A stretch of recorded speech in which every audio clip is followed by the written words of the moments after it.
You know what's wild? We've been launching things into space with rockets for decades now. Controlled explosions, carefully choreographed burns, multi-stage separations. It's all very precise, very expensive, and very, well, conventional. But what if I told you that in the 1960s, a group of scientists and military engineers had a completely different idea? What if instead of all that rocket complexity, you just shot things into space?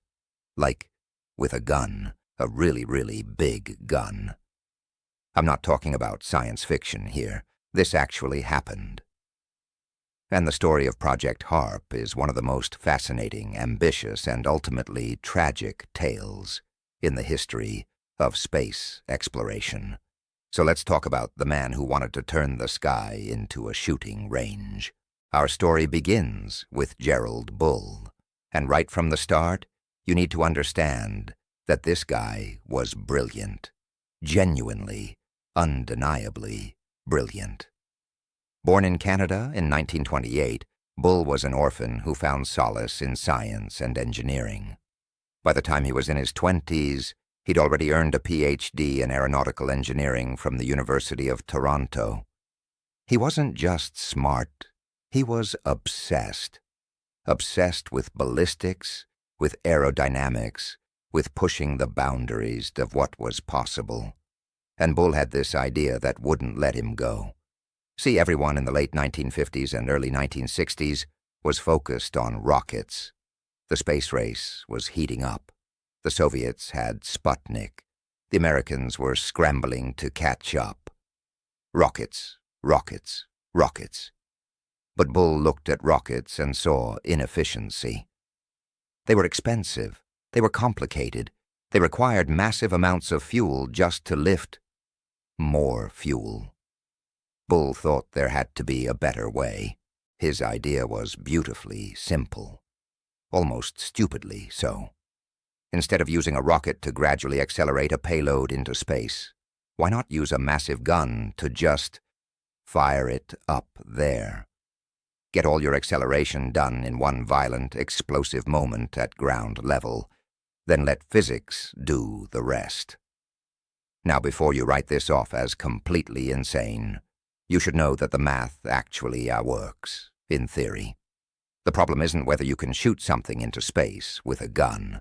The problem is what happens to whatever you're shooting when you subject it to forces that would turn a human being into a very thin paste.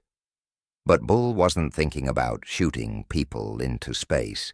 He was thinking about satellites, scientific instruments, supplies, things that could be built to withstand enormous G-forces if you designed them right. And so, in 1961, Project HARP was born. HARP stood for High Altitude Research Project, though some people joked it should have stood for How About Ridiculous Physics. Now here's where the story gets really interesting. Bull needed money and support, and he found it in a very unlikely partnership. The Canadian government and the U.S. military agreed to fund this absolutely bonkers experiment. Why? Well, the official reason was scientific research. Understanding the upper atmosphere, studying ballistics, advancing our knowledge of high-altitude physics. But come on, this was the Cold War. The military saw potential. If you could reliably shoot payloads into space with a gun, you could potentially deliver weapons anywhere on Earth, or put up satellites cheaply and quickly. The strategic implications were enormous. Bull got his funding, and he got to work. But he didn't start by building some futuristic superweapon. No, he started with something much more pragmatic. He took old U.S. Navy battleship guns, these massive 16-inch cannons that had been retired after World War II, and he began experimenting. The team set up their main testing site in Barbados, of all places. Picture this: a beautiful Caribbean island, pristine beaches, tropical weather, and a gun barrel so long it needed custom supports just to keep from sagging under its own weight. They welded guns together, end to end, creating these absurd Frankenstein cannons. The longest one they built was over 130 feet long, 130 feet. That's longer than a blue whale. And they pointed this thing up into the sky at a steep angle, loaded it with specially designed projectiles, and fired. The sound must have been absolutely apocalyptic. And here's the crazy thing. It worked, kind of. In 1966, Project HARP set a record that still stands today. They fired a projectile to an altitude of 180 kilometers. That's 112 miles. That's higher than the Kármán line, the boundary that we generally consider to be the edge of space. They shot something into space with a gun, and it actually got there. The projectiles weren't sophisticated satellites or anything. They were essentially streamlined shells with some basic instruments inside. But they proved the concept. You could shoot things into space. The math worked in reality, not just on paper. Bull was ecstatic. He started drawing up plans for even bigger guns. He envisioned a massive supergun that could fire payloads into orbit, not just on a suborbital trajectory. He calculated that with the right design, the right angles, the right velocity, you could put real satellites into space for a fraction of the cost of a rocket. Think about what that would mean. Rockets cost millions, tens of millions, eventually hundreds of millions of dollars a gun. Once you build it, the cost per launch is basically just the propellant and the projectile. It could revolutionize space access. But there were problems, big problems. First, there's the physics of what happens when you accelerate something that fast, that quickly. We're talking about tens of thousands of G-forces. Most electronics don't appreciate being subjected to forces that would pancake a tank. You could potentially design around this, but it's not trivial. Second, there's orbital mechanics. Getting to space is one thing, staying in space is another. To achieve orbit, you don't just need altitude, you need velocity in the right direction. A gun can give you the initial speed, but you'd still need some kind of propulsion system on the projectile itself to circularize the orbit once it got up there. So you're not eliminating rockets entirely, you're just minimizing them. Third, and this is the big one, the atmosphere. When you fire something at orbital velocities through air, things get hot. Really hot. The martlet projectiles that HARP fired into space were simple metal shapes. They could handle the heat because they weren't up there for long. But a functioning satellite, that's a different story.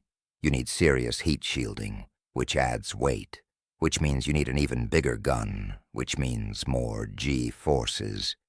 You can see how this becomes a vicious cycle. But Bull was undeterred. He believed these were engineering problems with engineering solutions. He kept pushing, kept testing, kept refining his designs. And then, in 1967, everything fell apart. The funding dried up. The US and Canadian governments decided they weren't interested in continuing Project HARP. The official reasons were vague, budgetary constraints, shifting priorities. But the real story was probably more complicated. The military had gotten what they wanted from the research.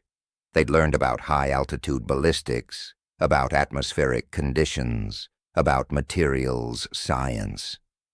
But the idea of actually using guns to launch satellites, that seemed increasingly impractical compared to the improving rocket technology. Bull was devastated. This project was his life's work, his obsession. He tried to keep it going on his own, but without funding, there was only so much he could do. Project HARP officially ended in 1967, but Gerald Bull's story didn't end there. In fact, it took a much darker turn. Over the next 2 decades, Bull became increasingly bitter about what he saw as short-sighted bureaucrats killing innovation.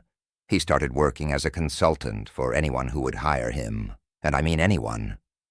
He worked with South Africa during the apartheid era, helping them develop long-range artillery. He worked with China. He worked with various Middle Eastern countries. And eventually, he ended up working with Saddam Hussein's Iraq. This is where the story gets really dark. Bull designed a massive artillery gun for Iraq, called the Babylon Gun, or Project Babylon. It was supposed to be his masterpiece, a supergun that would finally prove his concepts could work. But everyone knew what Iraq would actually use it for, a weapon that could strike targets hundreds of miles away, potentially even deliver chemical or biological weapons. The international community was not pleased. Israeli intelligence, British intelligence, American intelligence, they were all watching Bull. He was playing with fire, working for a dictator, helping to build what could become a devastating weapon of mass destruction. And then, in March 1990, Gerald Bull was assassinated outside his apartment in Brussels, shot 5 times in the back of the head, professional hit. The killer was never found. The case never solved. Most people believe it was Mossad, Israeli intelligence, though they've never confirmed it. Others think it could have been the Iraqis themselves, worried that Bull knew too much. We'll probably never know for sure. Bull died at 62, his dream of civilian space guns unrealized, his reputation tarnished by his work with dictatorships and rogue states. So what's the legacy of Project HARP? What do we make of this wild experiment in shooting things into space? On one hand, it's a cautionary tale about how brilliant people can make terrible choices. Bull's obsession with his technology blinded him to the ethical implications of who he was working with. He became so focused on proving he was right that he lost sight of right and wrong. But on the other hand, the core concept he was pursuing wasn't actually crazy. In fact, it's seeing a bit of a renaissance. Modern companies are looking at something called RAM accelerators, or mass drivers, as potential ways to reduce launch costs. These aren't quite the same as Bull's guns. They use electromagnetic forces rather than chemical explosives, but the principle is similar. Get your payload moving really fast at ground level, then let it coast into space. Spin Launch, a company founded in 2014, is working on a system that would use a giant centrifuge to fling satellites into space. They've done successful test launches, throwing projectiles tens of thousands of feet into the air.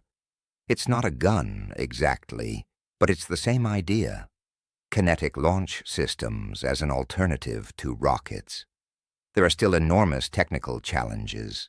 The atmosphere remains a problem. The G-forces remain a problem. The need for some kind of final stage propulsion remains a problem. But with modern materials, science, modern electronics that can survive high G environments, modern computing power to model and optimize these systems, maybe it's not as impossible as it seemed. The thing about Project HARP is that it represents something important in the history of human innovation. It's a reminder that the obvious path isn't always the only path. Everyone was building rockets, so Bull asked, what if we don't? Sometimes those contrarian ideas are just wrong. But sometimes they're ahead of their time. Sometimes they're waiting for the right technology to catch up to the vision. Gerald Bull's personal story ended tragically, in violence and moral compromise. But his scientific legacy is more complicated. He proved that you could shoot things into space with a gun. He showed that there were alternatives to conventional rocketry worth exploring. He pushed the boundaries of what was considered possible. The guns of Project HARP are long gone now, The facility in Barbados is abandoned, reclaimed by tropical vegetation. The enormous barrels have been scrapped or left to rust.